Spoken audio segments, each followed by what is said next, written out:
All right, and we should be live. Okay. All Hello, right, good everybody. evening. We'll be beginning at the top of the hour in about 5 minutes. We have somebody new on the team. I'm very eager to have you guys meet him. Bill Noble, welcome, welcome. Thank you. I'm happy to be here. Okay, all right, here we go. Okay. Hello, Guy, how are you? Welcome to the live stream. Bobby H, welcome back. Yes, we're back again, right? Welcome to Crypto Slowdown. This is an AMA weekend show where we go through technical analysis. For today, we'll be focused mainly on TA, right, with Bill Noble. Some weeks we also cover technology as well. Today, Paresh is off, so today we'll be doing TA, and for about an hour or so with Bill. Then we'll dive into some AMA questions you guys may have. Hey, Captain Ahab, how are you? Welcome to the live stream.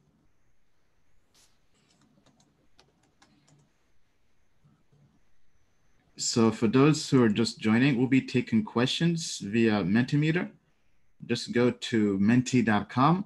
That's MENTI.com and use the code 154607. That's 154607.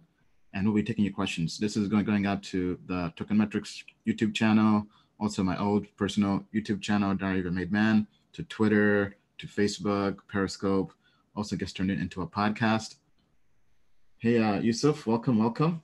Alice in the house, nice to have you on. Thank you, guys. Okay.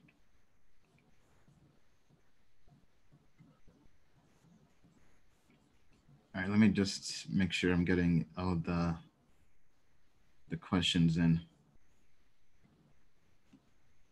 How's your day been, Bill? You know, I'm doing great. I'm doing great. A lot of news to catch up on. So I'm looking forward to this. I'm working hard. Lots of things to talk about in crypto for sure. Yeah. So we're actually talking earlier with Bill about how the capital markets are going to have an explosive opening. Something like that? That's right. Right. So, you know, the events of Saudi Arabia, when you take down an oil facility, you know, that feeds two central distribution points in Saudi Arabia, you know, that's pretty serious. So we're going to need to talk crypto and oil and stocks, and we're going to have to do it kind of in the dark before the market opens. So, yeah, you know, okay, nothing like a challenge. Yeah, absolutely. Hello, Hamid. Hello, Simon. Welcome to the show. Glad to have you guys on here. Okay, we'll be starting in about 1 minute. Bill, can you briefly turn off your desktop and just kind of have your camera on for your intro?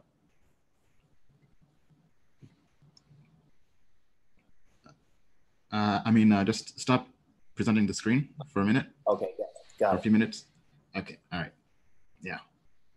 All right, guys, welcome to the show. This is Ian Bellina. This is Crypto Slowdown. We have somebody brand new on the team, Bill Noble. I'm very glad to have him here.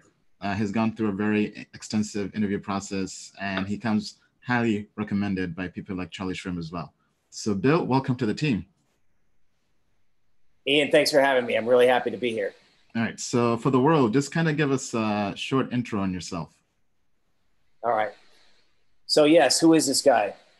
All right, I started in markets all the way back in 1991. I was an intern on JP Morgan's currency desk, and it was August. And they let one of the junior traders go on vacation, okay? And then all of a sudden, when everybody thought nothing was going to happen, Iraq invaded Kuwait in August of 1990. And that was the biggest event. That was the biggest event in markets since the 87 crash. And here I am, this 18-year-old guy stuck in the middle going, oh my God, I was a junior Swiss franc trader at the time. Mm-hmm. So after that ungodly market volatility, I was like, I don't know how anybody navigates this. How do you handle it? How was that feeling during that whole, I guess, chaos that was happening? You know what? It was frightening. This was the pre-Excel era. So we had to keep our positions by hand. So my trader didn't know if he was long or short unless I kept the handwritten record done. That's amazing. Fascinating. Yes. I've met some traders who still keep track of their cost basis by hand in a notebook. Yes, and when you have to do it quickly and the market is gapping, you know, things were getting thrown around the room. It was a real interesting experience, and it was so chaotic that when it was over, I went to the technical analyst on the team and I was like, you know, can you show me can you help me? Because I can't imagine navigating volatility any other way but TA. Mm-hmm. Okay. So that started a career where I eventually got hired by what's now UBS out of college. I did a tour of duty at the futures exchange for the bond market crash in 94, 95. So just to put it in perspective, mm-hmm. Back then, the long bond yielded over 8%. All right.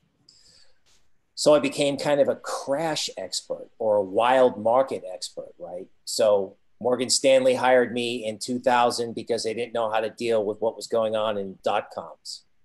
Oh, the dot-com era. Yeah. That's right.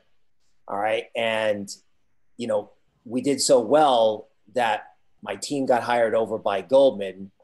And, you know, I made my name over there when the research departments, you know, didn't know what to say necessarily, at least not quick enough when things went crazy. So then in 08, 2010, 2011, you know, I built this broad distribution list of readers inside and outside Goldman. Okay. So moving on down the road, I got a phone call from proprietary traders, hedge fund guys, and they said, listen, you got to take a look at crypto. We want to see what you did in equities when things were volatile, and we want to see it for crypto. Okay. Well, I said, absolutely. All right. So I started to apply, you know, some techniques that go all the way back to the start of the 20th century, stuff that people make fun of me about it. The more they make fun of me about it, the more I continue to do it. Okay. If it works, it works, right? It works. It has great value in conjunction with TradingView, and I just applied it to crypto, right? So I did some work with Charlie Shrem. I have just been on the crypto roller coaster with everybody else over the last 2 years, you know, all the way up, all the way down. Yeah. The work is still tracking, right? It's still tracking. And I'm able to take, like I was in currencies and bonds and stocks. So the good thing about me is I can pull all of those things together and talk about crypto inside of that. So not just X coin and Y coin, but how does having that perspective. Yes. How does crypto fit in the world of investing, right?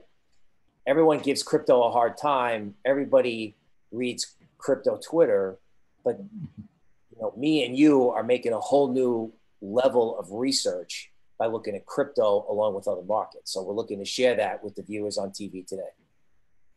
Awesome. I'm very excited. I definitely know how skilled you are, and very eager to see how everybody else is going to kind of see and learn from what you have to offer. Hey, Nick, welcome. Thanks for watching the show. Hello, Chuck. Hello, Chica. Forever. All right. So once again, if you have any questions you would like to ask, please go to our Mentimeter at menti.com. That's 154607, 154607. All right. And thank you for that intro, Bill. Okay. So let's go ahead and basically kind of have you give us an overview of the market, kind of maybe start from top all the way down to Bitcoin, right? Because you mentioned how what's happening in the Middle East could affect everything that's happening, even in crypto. Okay, so you know, let me do it without a screen share first, because everyone looks at the screen. So let me talk it through. Okay, so imagine you're an equities portfolio manager.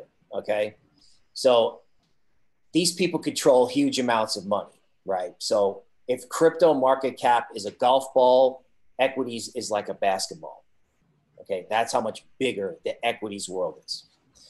So these guys, they're sitting around watching football and they go, oh, there's been an event in Saudi Arabia.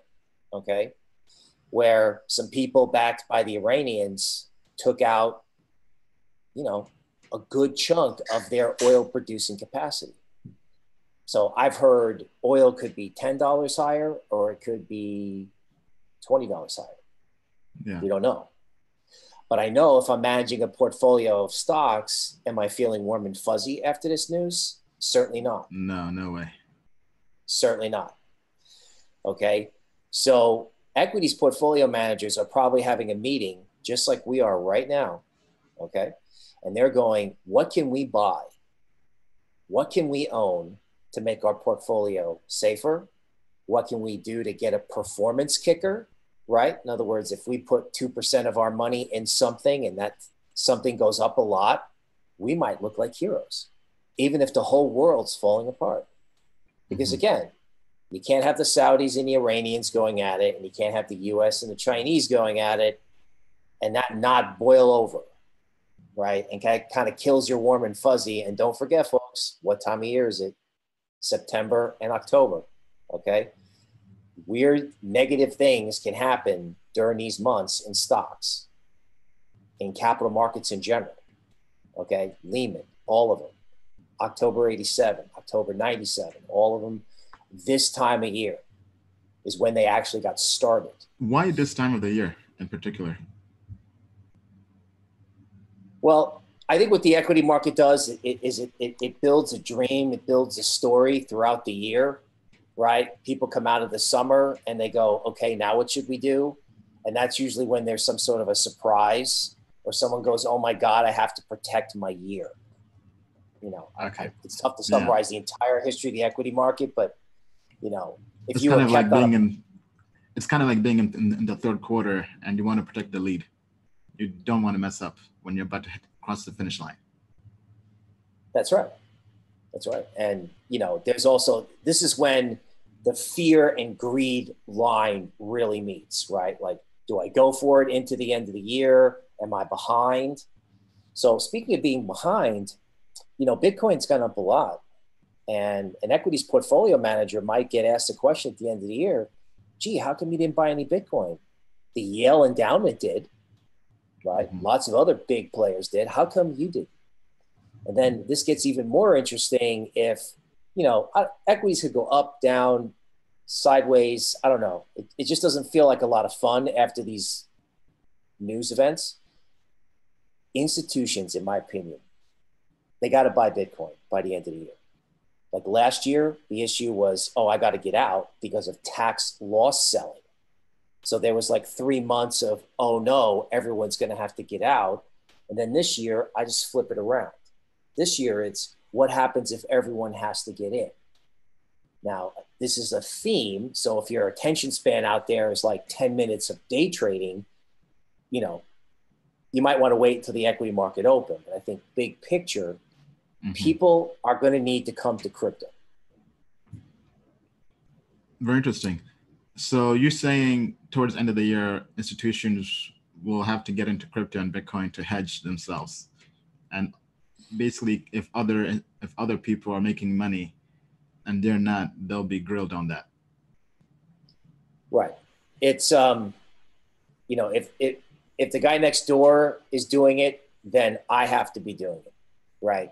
So if everyone's 60-40 portfolio, 60 stocks, 40 bonds isn't really doing well, the guy that puts 2% of his money in Bitcoin, okay, if Bitcoin goes to 15 or 16,000, he's going to look like a star. Okay. And I'm thinking the number. Go ahead. Sorry. No, I'm just thinking the number of people that may come to this realization. Like, for example, if the market opens up tomorrow and Bitcoin and Ethereum are stable, then somebody might look at it and go, gee, these things are stable. And I think it's going to slowly bring people to the realization that they're going to need to get involved. All right. Now let's segue into Bitcoin and maybe doing some TA and where you think it's going from a granular perspective all the way to macro and long term. Okay. All right. So you want me to pull up the chart for that? Or you want me to do that off the cuff? On the chart. All right. We'll do it on the chart. Okay. All right. So let me get to that.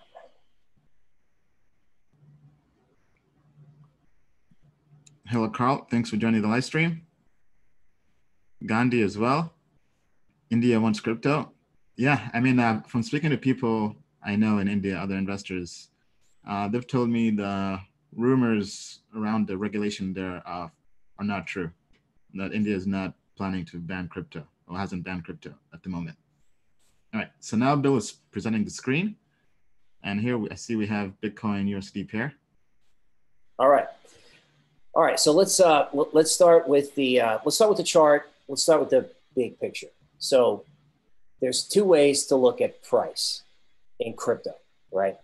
You can look at, support and resistance horizontally, okay? So, and you can look at it diagonally. Now, in English, that means a lot of times people draw trend lines and things like that, and I find in crypto that hasn't worked as well. Something in TradingView called, it's a strange thing called Fibonacci speed resistance lines. All right. So what you're looking at is I click this point, and these lines all fan out. Okay. And I found that what works in crypto, other than your basic horizontal lines, are these type of indicators. All right. And then I also put up. Sorry, that's called Fibonacci trace or speed something. What'd you say it was called? It's called Fib speed resistance lines. Fib speed resistance lines. Okay. Fib speed resistance fan. If you okay. can see it. Yeah. Okay. So I draw these lines, and then I take a look at how the market performs at each of the lines. All right. It's kind of a subjective process. So I drew them off the big top in January, right? That was when people were like, okay, I'm getting out. And then there was the total despair at the bottom in December. Okay. Now, what we see here at this top line is we've seen one attempt and two attempts to get through this top line, which comes in conveniently at a big point of 11,000. All right. Mm-hmm. And then the red line, this one, is a moving average. Okay. So let's call it a variation of the 50-day moving average, even though it's a 2-day chart. All right. So here is how I'm putting all this together. You have a moving average at 10,400, right? That's kind of where Bitcoin is sitting. Yes. Right? And I think if Bitcoin can just sit at 10,400 and be stable, okay, it's potentially bullish, right? Every time you see these dips down below, or if it can't hang on to 10,400, for the trading community, it's more neutral. All right. Now, if it holds 10,400 or hangs around there, or breaks through 11,000, I know that's kind of Captain Obvious, but if that happens in this environment, I think what you're looking at is this, which a lot of people are probably drawing as a triangle, which is fine. All right. It's a consolidation for a spring this way, right? In other words, I don't hear a lot of people saying Bitcoin's going to 20,000 by December. I didn't hear a lot of people at 7,000 saying it was going to 14. So big picture, that's where we are in Bitcoin, right? You have that big picture where people who don't normally do Bitcoin may have to come to the market. And then we've got this and a couple other styles of analysis that point to 10,400 and 11,000 as levels to watch, right? All right. Now, as with anything in TA, all right, you have to discuss risks to your view, right? So the view is if it sits or breaks out, go with it. Now, if that's what should happen, right? Mm-hmm. And for some reason it doesn't, right? In other words, anything that should go up and it doesn't go up may go down. So I guess if stocks and all risk assets, that's like the jargon, go down, that could hurt Bitcoin too, theoretically, right? I mean, it could happen. So looking at the chart, I mean, if things fell apart and this really started to falter, the next fib line that matters is right here at like 7,500. Now, I've heard a lot of colleagues and a lot of guys on Twitter say that, you know, they think like the long-term juicy buy point is 7,500. And here's why I don't think it goes down there, like I said, because there's too many people who, catch this keyword, have to buy it. They don't just want to buy it, they have to. They have to. Right. So if there weren't all these people that had to buy it, 7,500 would be more possible to me. But again, so it's crypto. I want to stay humble. You know, everybody uses this emoji, right? Yeah. Okay. But I think we're approaching a world where people are going to need Bitcoin as an investment. And that's the most important thing. Now, these people are mainly institutions, right? Not really retail per se. Well, I think the big institutions are out there. Okay. They're the big buyers that have to do it. I think the general public is going to want to do it, because if the general public sees things blowing up on television, they see their stock portfolio not doing well. I mean, really all it takes is a new high in Bitcoin. I mean, Coinbase does have, right. I mean, Coinbase has more customers than Charles Schwab, right? So, you know, all it takes is one big splashy headline and one big negative event in equities or geopolitics before people go, hey. Like one thing we wrote on TradingView is a lot of people don't notice the rocket ship move up in 2017 started right at the middle of September. Oh, wow. It's kind of the two-year anniversary right here in the corner, bottom left of the rocket move up. And in my opinion, markets love symmetry. So, you know, I acknowledge that there are risks. You know, I get it. It's crypto. We all know. Anybody who's been here, whether you've been here for 5 years, 2 years, or a day, we're all in the same brother and sisterhood. It's the brother and sisterhood of volatility. So that's how I would give you the big picture on Bitcoin. Okay, very interesting. So pretty much it's going to be, so if it stays around 10,400 or goes past 11,000, follow the trend. If it goes below that, then it's going to around 7,500. That's right. I mean, if you see, we all know what a definitive breakdown in Bitcoin looks like, right? You know, if it starts falling apart, it could go to 7,500, but I don't think that's the likely scenario. What I do think is likely is that a move of substantial magnitude is coming in like 10 days. Oh, wow. Okay.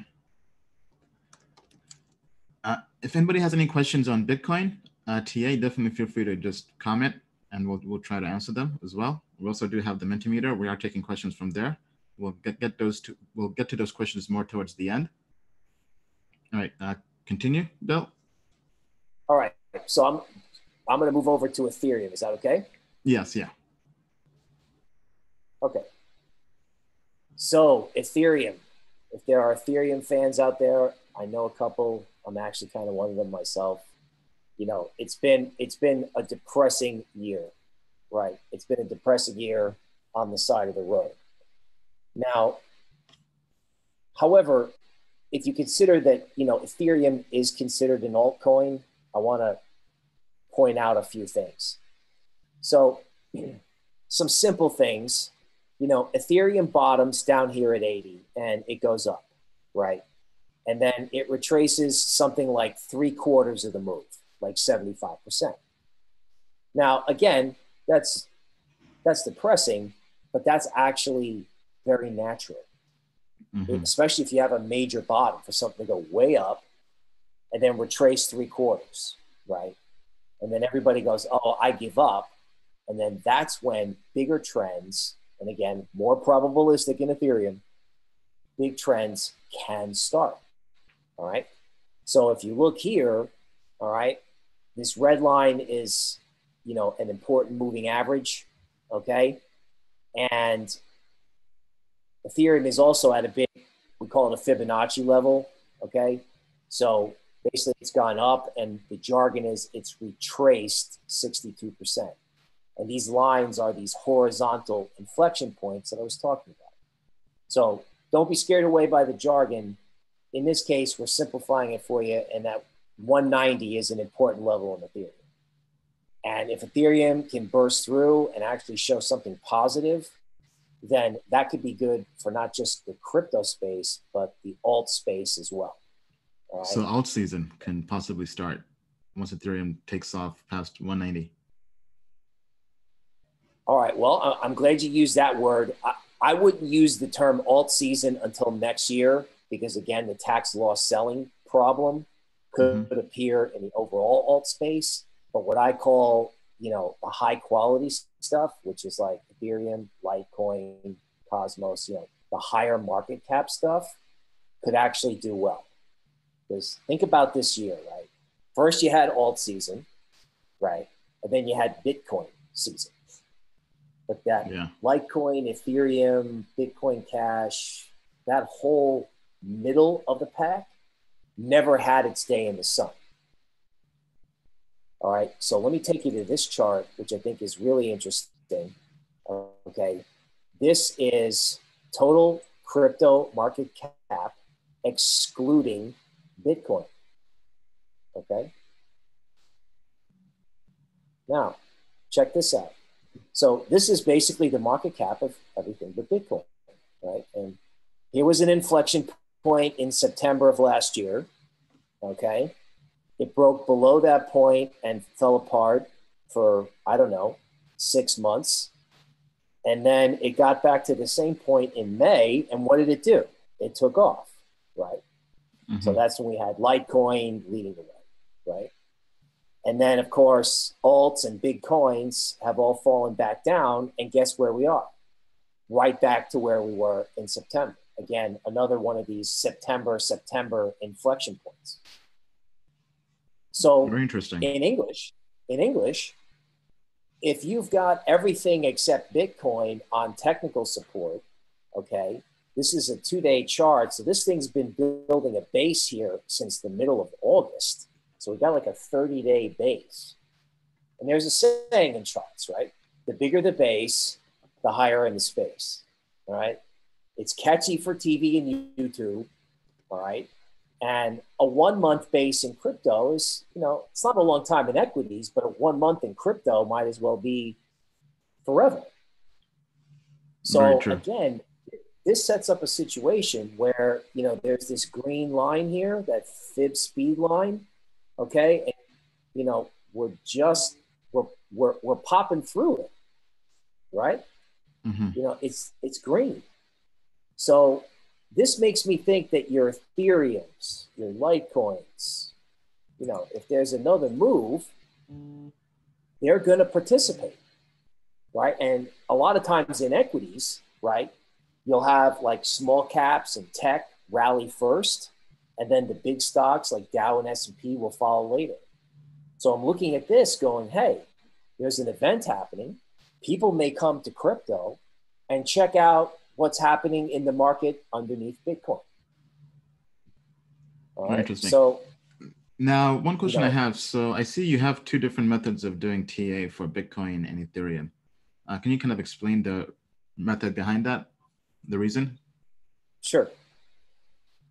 So TA is always a search for what's working right now. Right. So I don't have a black box system that I use. So, I guess you could say I like to draw, right? So I'll draw diagonal lines, both on a computer and by hand, and say, what is the market reacting to? And then I'll go from there. And Ethereum, it's a little bit simpler, because, it's been kind of dead. So I decided to keep it simple. And I just said, okay, well, is it dead? Or has it just done a normal up and down? Now, if you're going to chart or check a normal up and then correction, that's Fibonacci retracements. Okay. So I'm always looking for anything I can find diagonal, and I'm always looking for anything I can find that's horizontal. All right. Okay. So in this particular case, the diagonal was more interesting in the Bitcoin, and the horizontal was more interesting in Ethereum. the overarching theme is, what points does the market seem to be reacting to? So here's an example. So in Ethereum, here's this level at 190 to 62% retracement, right? What are they famous for? What's crypto more famous for than agricultural commodities were back in the 80s and 90s? They're famous for running all the stops, for flushing everybody out. And if you look right here in Ethereum, that's exactly what happened, right? Here's the horizontal line at 190, right? Everyone gets flushed out below it. All the stops get run. And now look what it's doing. It's coming right back above it, okay? So when I talk about looking for things that are horizontal, that's an example of what I'm talking about. Okay. Now, based on that, can we say that Ethereum has bottomed or not yet? No, we can't say that yet. I would love to say that, but we can't. And here's why. You see this cluster, right? So frequently what has to happen is markets have to like clear that congestion zone that occurred right before that final heave lower, right? It's where buyers go, okay, you know what? We're back where we were before we blew up, and I like it so much, I'm getting in, all right? So when I say Ethereum's got to clear something like this in this area around, you know, between 190 and 200, and of course, 200 is a psychological number, we got to clear that. We got to clear it. And then you can say, oh yeah, let's go. Right now, if Ethereum is above 190 or if Ethereum is above 200, and you ask me the question, is it bottomed? I'm going to be like, yes, go with it. Okay. It hasn't paid to buy strength in any of this stuff all year. So I'm not advocating starting right now. But if we're aware of the themes and we get the price action, I'm trying to set our viewers up so that they can act. Does that make sense? Yes, yeah, absolutely. Okay, so we have a comment from King Nick. He's saying he likes the fact that you're looking at the 2-day chart. Not too many people stick to a higher time frame data. So that's a nice comment from him. Maybe can you kind of speak to that in terms of why you're using the 2 days? Okay, so there's a twofold answer. One, as our reader said, not everyone's doing it, right? So at you know, technical analysis is everywhere. It's on Twitter, but we'd like to do work. I like to do work with the 2-day chart just because not everyone looks at it. Okay.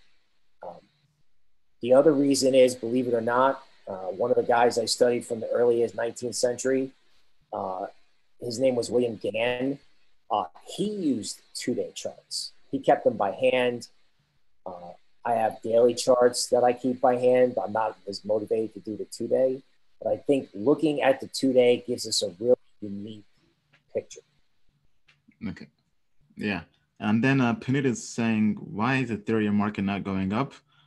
I don't think we really know. I guess it's still getting flushed out, right? People don't really have faith in altcoins right now and Ethereum, right? Any comments on that? Right. Sure. And the answer is nobody has to buy, right? In other words, if you wanted in on ICOs, as we were talking about before this, right? Yeah. If you wanted in, you had to get involved in Ethereum, right? Now, institutions have to get involved in Bitcoin because they can do so through the futures contract, right? Ethereum doesn't have the vehicle where like the Yale pension fund can get involved. Now, that doesn't mean it won't happen or that people can't get excited about Ethereum or they can't announce something in the future. But that's why Ethereum isn't as exciting, because institutions have to own Bitcoin and they have to use the futures contract to do it. Right. And there's no, yeah, I agree, right? I feel like the biggest use case for 2017 to 2018 Ethereum were ICOs, initial coin offerings, and that bubble has popped. And IEOs now are being done by exchanges, and we've seen the mini bull run with the exchange tokens, right, being some of the best performing, actually the best performing altcoins this year. So I feel like they've kind of taken Ethereum's thunder, and now people are just waiting for Casper Casper to launch and for Ethereum 2.0, which seems to be quite a long way.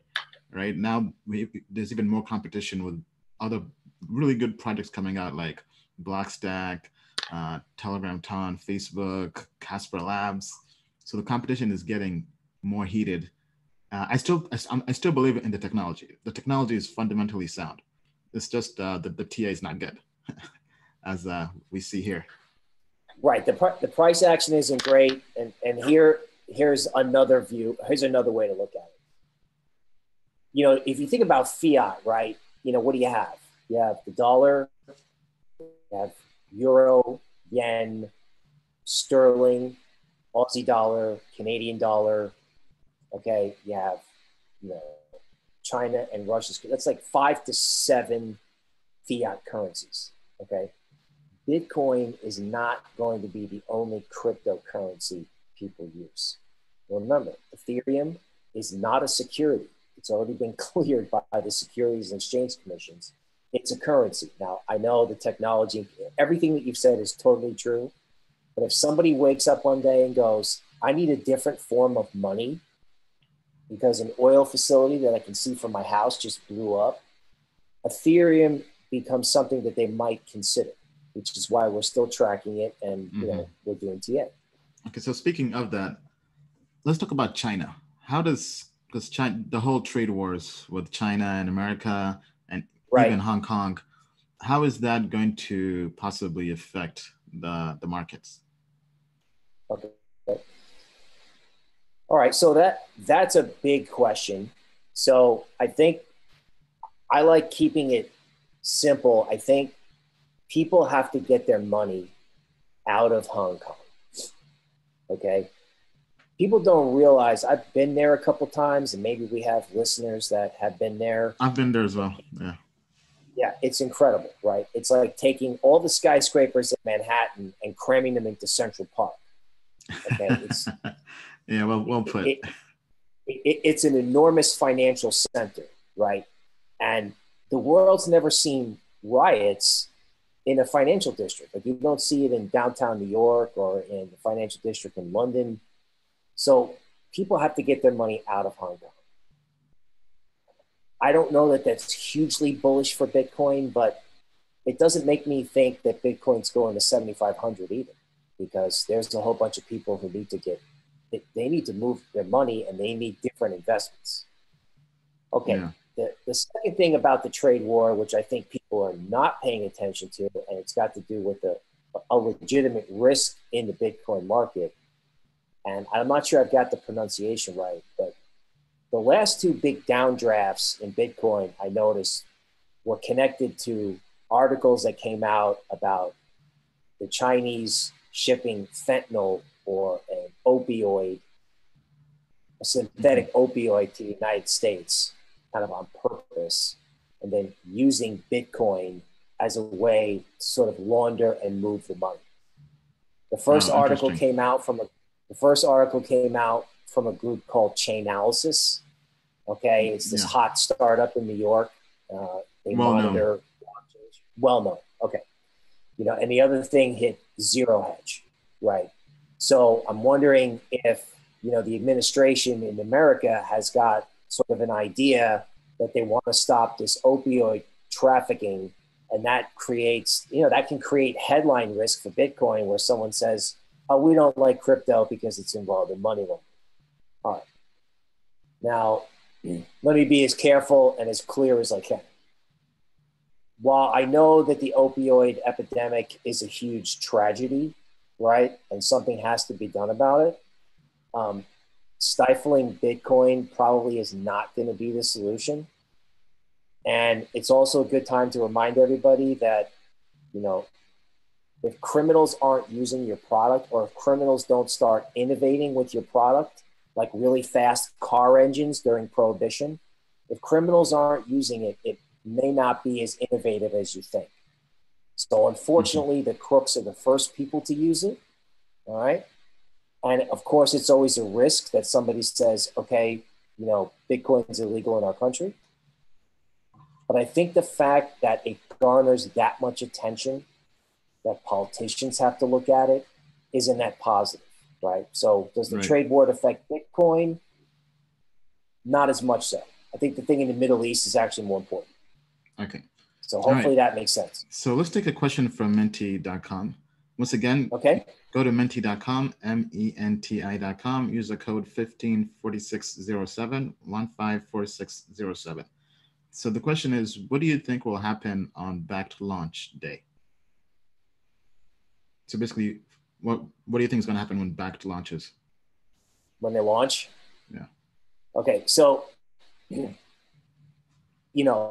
I think that's sort of the mirror opposite of what happened when the futures contract came out at the end of 2017, right? So back then it was a top because everybody needed to hedge. And I think when backed comes out, all right, that's going to allow a lot of people to get long who don't necessarily want to do it via futures, like the CME contract. So as soon as you add more vehicles that allow people to get long, when it finally does come out, I think it's got to be constructive. Right? Yeah, I think so. Back's going to have, it could be like ridiculously constructive. Okay. All right. Let's go on to Cosmos, which has been one of the best performing altcoins this week or in the last 1 week. Right. So, you can correct me if I'm wrong, but when I think about Cosmos, I think about sort of like one chain talking to another. Right. Yes. Yeah. In my mind, it's sort of like, in research, in my opinion, you get paid for imagination. So if we do the show for a while, you're going to hear me say this. In research, you get paid for imagination. And if Facebook is going to try to become like the cryptocurrency used in India, because I know that's what they want to do with it, one of the currencies that they're going to have to use in their index to make it interesting is going to be Bitcoin. So chains are going to have to talk to each other. Now, I'm not a technology guy, but when I saw the bottom in this, I'm like, okay, you know what? The news is out. All right. It took them a while. So it's bottomed. Cosmos has bottomed, you're saying. All right. Well, Cosmos has got a little bit of technical work to do before I can officially ring that bell. But I'm not selling this on a rally like any other altcoin. Right? I think if you're a trader, you take a shot at buying dips. A bottom is officially in, to cut to the chase, probably around this 4,100 level. Remember when I was talking about, you got to clear that last area, right? The last congestion zone before the final sort of puke started. All right. If we're clearing 4,100, I think this thing can go right back where it came from. Right. Nothing in the world has changed unless somebody can, tell me otherwise, that, between June and this point and September was just everybody getting flushed out of altcoins because Americans can't trade on certain exchanges anymore. Right. This could go back where it came from. Now, before we get too excited, again, all it's done so far is retrace 23% of a big trend. And that's very typical, right? It goes down, it retraces, everyone gets really excited, and then they get disappointed. All right. So I think if this thing goes above like 4,100, okay, you can start getting pumped up. In the meantime, you can day trade it. If you're long it and you're wondering if you should give up, I would say don't give up. If you're, it's like, should I tax loss sell this or should I wait? I would say wait. Hold it. Okay, so King Nick has a comment. He's saying Cosmos' next unbounding unstacking event is on September 29th. Over 4 million tokens to get released. There's a good chance it's getting pumped now in anticipation of that dump. Okay, I guess some extra data point. Right. So again, that actually matches up really well with the chart, right? In other words, if it's still a bear market, right, and unfortunately it is until it takes out 3382, right? This is a normal bear market correction, right? So we don't know, but if there was a dip in Cosmos back down here, I would be like, hey, this could be a buying opportunity, right? So rather than sell the rally, I might be inclined to either buy the dip or just sit and wait to see if it can take out this point. Yeah. Okay. Interesting. All right. So if anybody has any questions or comments on Cosmos or Ethereum or Bitcoin, feel free to just ask on Menti, or even just the comments on YouTube. We are taking those in as well, because people are asking about some other altcoins. But yeah, I mean, for us, we've looked into the technology of Cosmos, and Paresh, our developer, he loves it. We've also looked into the fundamentals as well, and the technology and fundamentals are pretty good. It's definitely one of the better products out there. Right. Okay. And again, I think this is tied to Facebook Libre. Right. One chain's got to talk to another. Yeah. Now, we know Telegram Ton is also building a competing blockchain protocol to Cosmos. They're also building a blockchain of blockchains, or kind of like the internet of blockchains. Now, we had our team look into it, and they've done an in-depth review. And so far, we're not very bullish on it, mainly being because the team is so anonymous and nobody knows who the developers are. They just put up one commit on GitHub, and that was pretty much it. Nobody knows their background, where they come from, what they've been doing. It's pretty much designed to be the opposite of Facebook in a way, right? It's designed to completely, I think they're trying to, because the founder of Telegram in the past had his company, he was forced to sell and exit by Russia, by the Russian government. So he's very anti-government, or maybe a better term is pro-privacy, or pro-independence. So I think he's building something to kind of do what Libra is doing, but without really abiding to any regulation. And I think that's why maybe the team is very private and anonymous. So it could definitely be disruptive. For us personally, we are concerned that it's very anonymous and nobody knows who the team is. We think that it takes, I mean, Bitcoin was anonymous as well, but I feel like nowadays it's better for people to know who's behind a project and who's backing it. Okay. That's correct. Go ahead. Okay, so let me take some quick questions here. So Dragon on Crypto is saying, altcoins chart is finding its support on the 200 weekly AMA. Okay. Then he's saying best thing is no one is talking about altcoins. Okay, so we have one request here from Jono. Are you able to do maybe some additional TA on the side if you have time? No, well, sure. I have time if you know, I have things I can cover, or if the audience has got something. Yeah, somebody was asking about Holochain. I'm not sure if that's in TradingView per se, but we can cover some of the other altcoins you've been looking into as well. Okay. All right. Well, I would have to get the symbol for that. Okay. Yeah. So, you know, let's do Binance for now. Okay. So we can sort of just take a minute here to see how I might look at a market. So, you know, clearly when Binance coin was up here at 44, it was kind of euphoric, right? So when you get euphoria, that usually means that you've had an Elliott Wave, 5-wave move. All right. So what I'm searching for now is, okay. So here's how Elliott Wave works. You can buy books. It's complicated, but this is how I do it. Okay. There's like the first leg. There's a small second leg. Okay. There's a big third leg that goes straight up. There's an, oh my God, it's over. And there's a holy cow, it's not. Okay. So, all right. That is Elliott Wave in 60 seconds. Okay. And then what normally happens is, you know, you can have, just like with Ethereum, right? Remember I was talking about these deep retracements that you can have? Okay. You know, literally, I'm just going to go here. And I'm just going to go, okay, you know, where are we?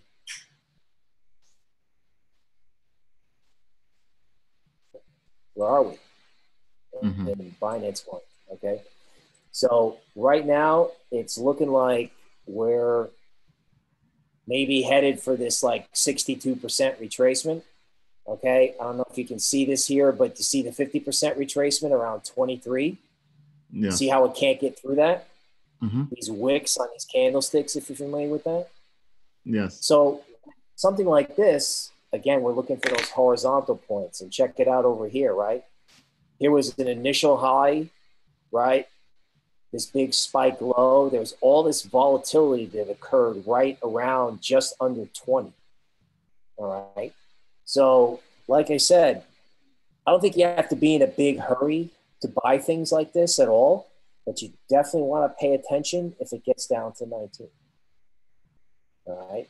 Chasing altcoins, you know, Cosmos, you know, that has a positive tone to it, but overall, you have to remember, okay, everybody who got involved in the euphoric phase of Binance Coin is now underwater.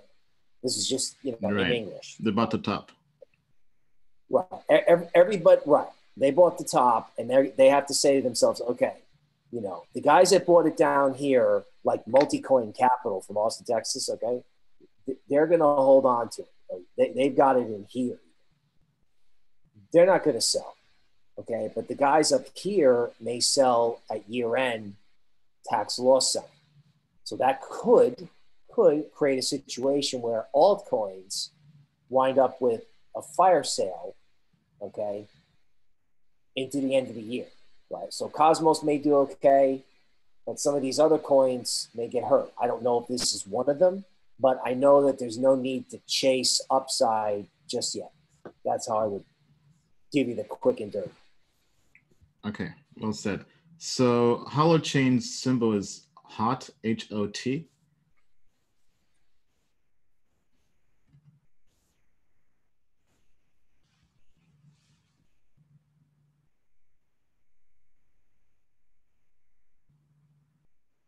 Oh, that does not look good.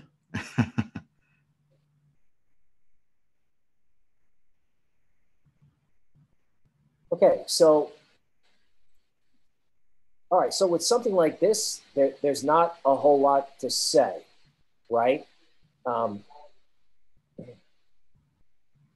you can say about this is it's gone back to where it started. So, like, not knowing what this is, I would say it's like schoolyard basketball. Whatever this is, the market has declared a do-over. It's like we don't know which is a nice way of saying we don't know what it's worth, so we'll just price it where it started. Mm-hmm. So with something like this, it's less of a TA play, and you got to make a decision on the fundamentals of what it is. Okay, yeah, very interesting. So yeah, nice and short. It's back to where it began. Right. Yeah, I mean that's a fall from grace. Right, and that's happened to the best. You know, that's happened to a lot of people. All right. Do we have any more questions on yes. altcoins? Yeah, somebody's asking, can you look into Nuls, N-U-L-S? I'm not sure if that's gonna, okay, that is on Binance.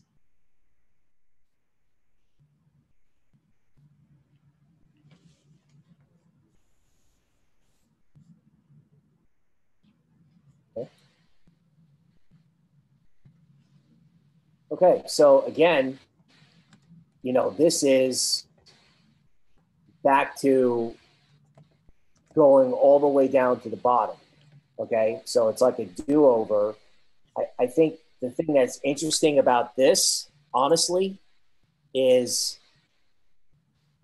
this does have kind of a, you can talk about this with TA, I think, because this looks like your classic, remember what we did with Binance Coin, where this is like, oh my God, I can't believe how much I like it. And this is like, oh my God, I have to call the TV talk show because I'm so upset.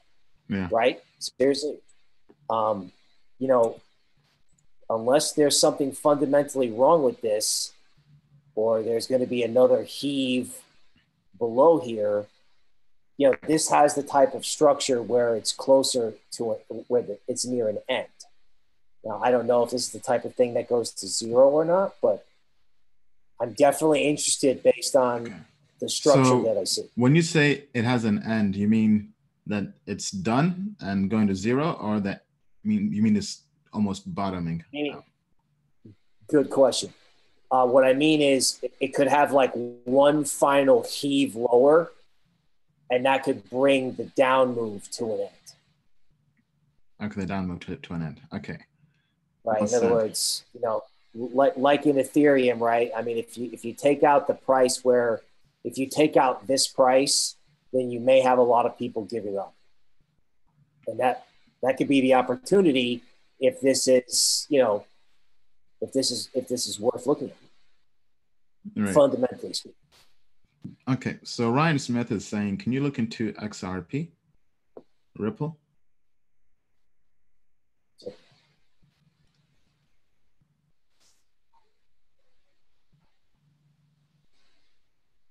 Okay, so the big question with Ripple is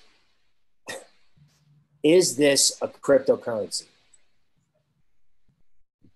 All right, the answer is I don't know. I know two things about Ripple. Kind of once a year, they do a pump. Yeah. It pumps for whatever reason. The last pump was in September of last year at this time. So I just have to make a note of that as a technical analyst. Yeah, I'll add to that because actually I do know some context or some information on Ripple. Their market maker, from what I've been told, the team sells tokens daily. Right? They call this programmatic liquidation. So they get from their reserve, their token supply, and they sell 1% of the daily trading volume every single day. And I even though it's just 1%, I think that may factor in terms of why Ripple is dormant for a while. Then out of nowhere, it will just pop. So maybe the market maker just kind of stops selling, or something happens, or there's big news. But I know that the team, I think an article came out a month or two ago about how they've sold over hundreds of millions of dollars worth of Ripple this year alone. So they definitely use that as a way to kind of fund their operations. Right, and I remember being at South by Southwest in Austin, and I heard the Ripple CEO speak, and he's up on the stage, and he says, "I have absolutely no idea what determines the value of our token." Right? I have no idea how the market values our token. Now, you would never hear that from a CEO of a company, right, who has a publicly traded stock, and they certainly better know what will move their token and what drives their stock and what drives value. Right. So I think he's right in that, this is this odd supply and demand thing. If they don't know what it's worth, of course they're going to continue to sell it, right? And I think these guys have to deal with JP Morgan coin and Libra. Common sense, right? Yeah. I mean the token isn't really used much, right? That's why Ripple gets lots of criticism from the community in the crypto space, because besides being for the banks, the token isn't really needed per se. Right. Ripple is more of a tech company that sells technology to banks versus a token, right? And, you've seen incredible bear markets in similar companies that have great technology, but their token is not needed for the technology. Right. All right, well, it doesn't make, go ahead. Yeah, so we're almost at the top of the hour. So if anybody has any last questions for Bill before he has to head out, definitely ask them. Okay, let's see. Okay, King Nick is saying, sounds like the CEO was speaking legalese in order to claim he had no idea how its price is affected, so that XRP wouldn't be classified as a security? Possibly, possibly. Well, possibly it came off to me as a genuine puzzlement, right? Which I took note of. And Franz is saying there's a difference between Ripple and XRP. Yes, yeah, there's a difference. So Ripple, the company, and XRP, the token. Yeah, the company isn't really using the token per se. I mean, even me, I always get confused how they actually use their token and what the actual use case is, because it seems it's not really used. Right, and this sort of dialogue is the perfect reason why, as a chart guy, I tend to stay out of Ripple.